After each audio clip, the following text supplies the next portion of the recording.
मिनश्शैतानिर्रजीम बिस्मिल्लाहिर्रहमानिर्रहीम अल्हम्दुलिल्लाहि रब्बिल आलमीन वस्सलातु वस्सलाम अला मुहम्मद व आलिहिल अत्हार अम्मा बाद। रोज़ादारों, आज माह मुबारक की 28वीं तारीख़ हो चुकी है। 28वें दिन की दुआ इस तरह है, बिस्मिल्लाहिर्रहमानिर्रहीम अल्लाहुम्मा वफ़्फ़िर हज़्ज़ी फ़ीहि मिनन नवाफ़िल व अकरिमनी फ़ीहि बिइहज़ारिल मसाइल व क़र्रिब फ़ीहि वसीलती इलैका मिन बैनिल वसाइल या मन ला यशग़लहु इल्हाहुल मुलहीन। अज़ीज़ान गिरामी, इसमें पहला जुमला है अल्लाहुम्मा वफ़्फ़िर हज़्ज़ी फ़ीहि मिनन नवाफ़िल। ए माबूद, इस माह मुबारक में मेरे हिस्से में ज़्यादा कर दे नवाफ़िल को। अब हमें यह समझना चाहिए कि नवाफ़िल क्या है। नवाफ़िल नाफिला की जमा है और नाफिला के मानी हैं गनीमत के और अता के, ये लफ्ज़ी माने हैं। लेकिन शरीयत ने जो इसके मानी किए नाफिला के मानी वो नमाज जो वाजिब नमाज के साथ या वाजिब नमाज के पहले या वाजिब नमाज से बाद में पढ़ी जाती है। और नाफिला के बारे में यहाँ तक कहते हैं कि अगर किसी ने वाजिब नमाज पढ़ी और नाफिला नमाज पढ़ ली तो वाजिब नमाज में अगर किसी की कोई कमी कोई नक़्स हुआ है तो ये नाफिला उसको पूरा कर देती है, उस कमी को और उस नक़्स को ये नमाज पूरा कर देती है। अब नाफिला नमाज है कौन सी? कहते हैं कि मुस्तहब्बी नमाज हर वाजिब नमाज के बाद है। हर वाजिब नमाज कौन सी? जैसे ज़ोहर है तो ज़ोहर से पहले 8 रकात है, 2-2 करके पढ़ी जाती है।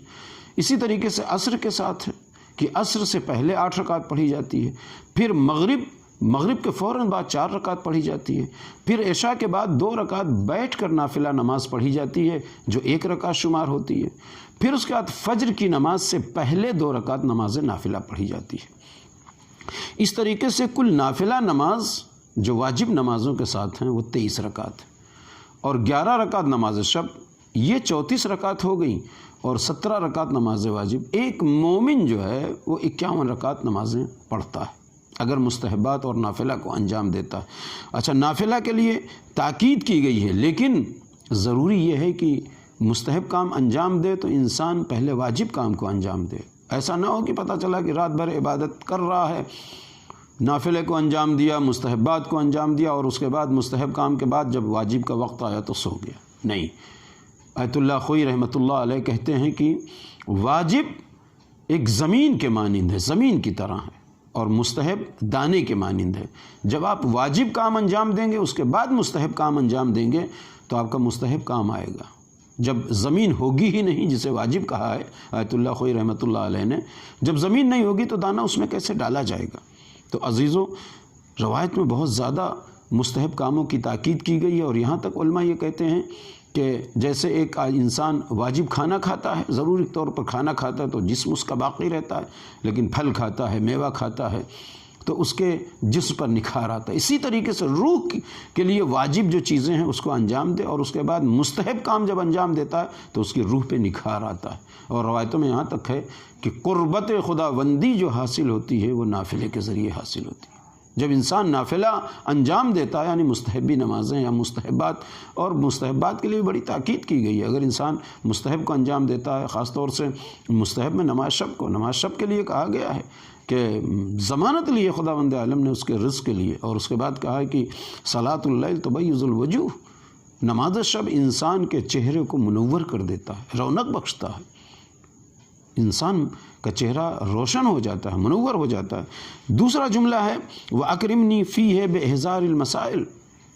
ए माबूद, इस माह मुबारक में तो मुझे मुकर्रम करार दे दे मसाइल को याद करने से या मसाइल को हाजिर करने से, मसाइल को याद करने से, मसाइल को समझने से। अब हमारे यहाँ शरीयत में अहकाम कितने हैं? 5 ही तो हुक्म हैं, एक हराम है, एक वाजिब है, एक मुस्तहब है, एक मकरूह है और एक मुबाह है। हराम क्या है? एक आसान सी डिफिनेशन आपकी खिदमत पेश करते हैं, एक आसान सी तारीफ़ और परिभाषा।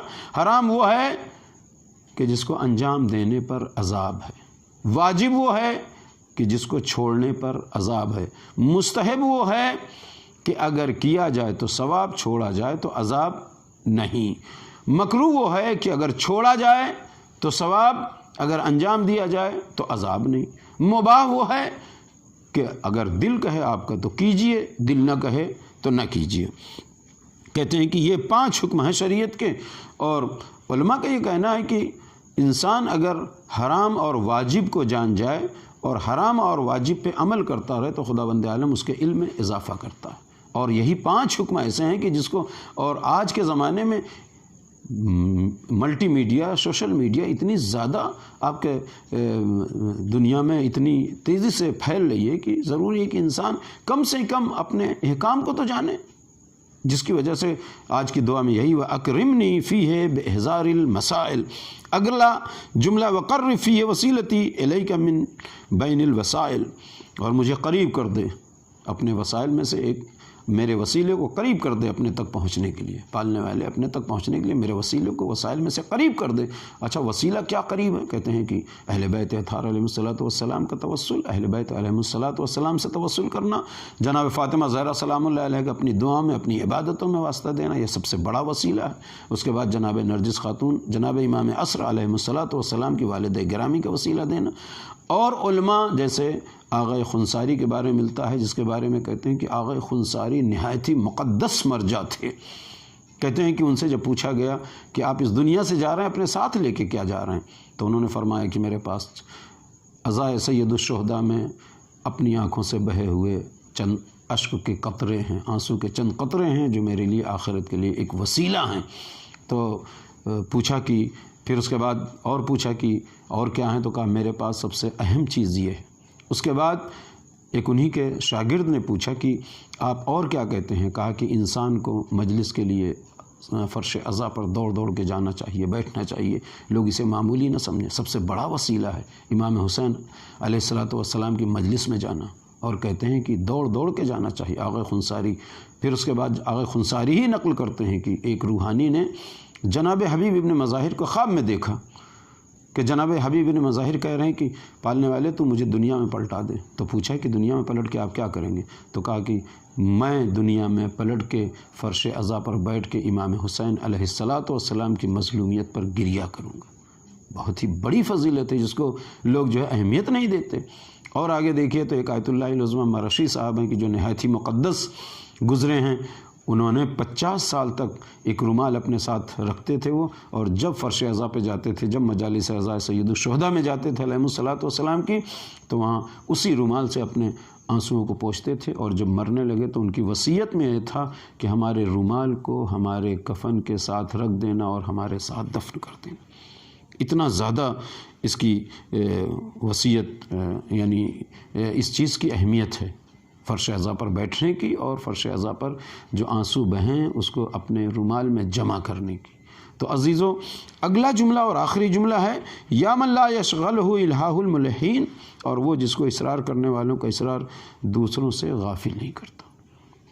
مستحبات پر ہمیں یقیناً زور دینا چاہیے، لیکن ہم مستحبات پہ اتنا زور نہ دیں کہ ہمارے واجبات ترک ہو جائیں، ہمارے واجبات چھوٹ جائیں۔